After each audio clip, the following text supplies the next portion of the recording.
knowledge is within us, waiting to be unlocked. We live in a world where every element of our sense organs is constantly being addressed. Most of the input goes into dead space, but a select amount is processed in order to maintain a particular orientation. I want to talk about real values that lie within the supernatural for us. In preparation for the golden age, there must come the passing away of religions. That's going to be necessary in order for the universal consciousness to fully emerge. And that means that there will be no identifications of whether one is a Hebrew Israelite, Christian, a Jew, a Muslim, a Buddhist, or any other religion. We will all be one. We have to realize that if we want the people to give and support our good work, to buy our products, then they have to have some money to do so. We have to have some money too.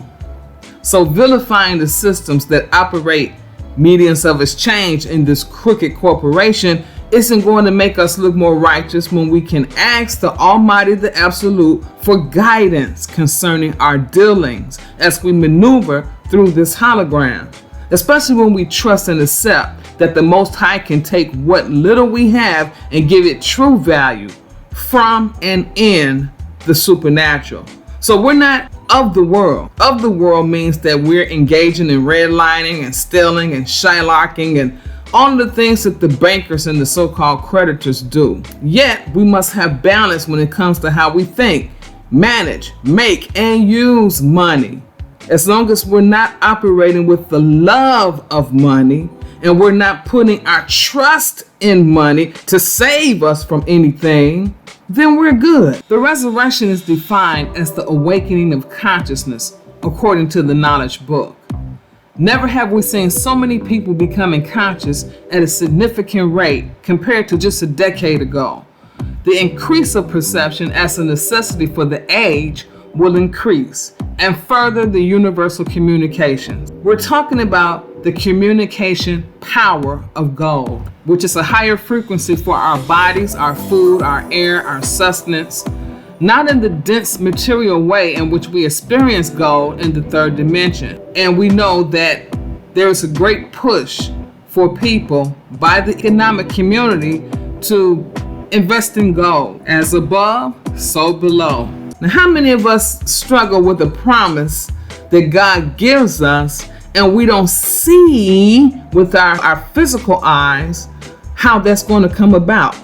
Are we relying on the supernatural, or are we going to rely on our conditioned thinking in the third dimension? In other words, is the supernatural going to intervene for me? So we know that materialism wasn't what drove Abraham. It's not what's driving us either. He called himself a sojourner. He wanted something beyond the third dimension. We also are sojourners, so we should look at ourselves as that, because we're looking for something higher, something beyond this third dimensional hologram. What components of the plan for the golden ages that we can look forward to? Number one, there'll be no more anxiety over death. Number two, the ability to travel to different galaxies to connect with friends. Number three, there's true love. Love and pleasure is present. Number four, there is no birth, so your children or your lost children in the world will be there together with you. But if you didn't have any children, those in former incarnations will be with you. We will have total recall of all of our past lives. This means that there are people living in different dimensions right here, right now on Earth. Earth isn't only third dimensional. It has the same capacities as we have in evolution.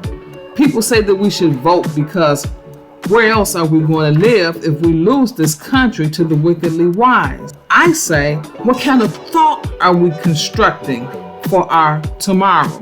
Do we believe that Earth is multidimensional? Do we believe that we're multidimensional? The roadblock that we have encountered is how to free our mind. Because when we free our minds, our bodies will follow. It doesn't matter on what dimension that is, whether it's third dimension, fourth, fifth, sixth, all the way on up. There are people right here on Earth that we cannot see with the naked eye. But are we sensitive enough to know when we've made the shift onto these higher dimensions?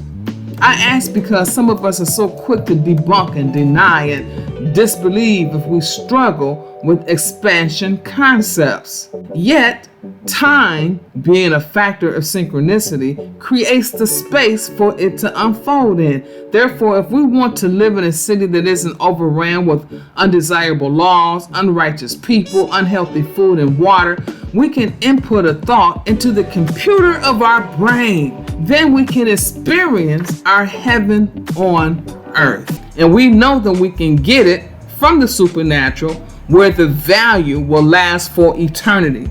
Meaning that we will receive what we ask for when we elevate our frequencies onto higher dimensions. Remember, Earth is multidimensional, just like us.